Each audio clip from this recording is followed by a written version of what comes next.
ada titik hijau keluar dekat telefon anda dan anda tak tahu. Maksudnya, ramai fikir ini benda biasa je. Tapi sebenarnya mungkin kamera atau mikrofon sedang digunakan.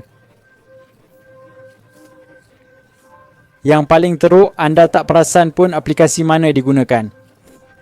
Hari ini saya ajar awak buang benda ni sampai bila-bila. Anda buka pelayar internet dekat telefon, anda taip tekon dikas dan klik hasil pertama kat skrin.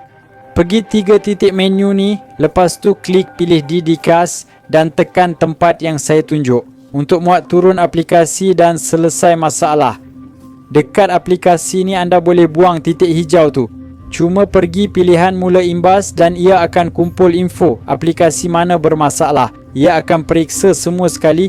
Lepas tu anda tunggu kejap. Tengok dah berjaya kesan ada yang tak kena. Oh, terutamanya Gmail dan panggilan tiba-tiba muncul nombor tak kenal. Jadi buang je semua dan sekarang aplikasi ni akan dapat buang semua dalam beberapa saat. Dan kawan-kawan, anda boleh datang dekat sini dan secara automatik ianya aktifkan pilihan ni yang mungkin guna kamera dan mikrofon tanpa anda tahu. Ambil video ni dan kongsi dekat ramai orang yang anda boleh.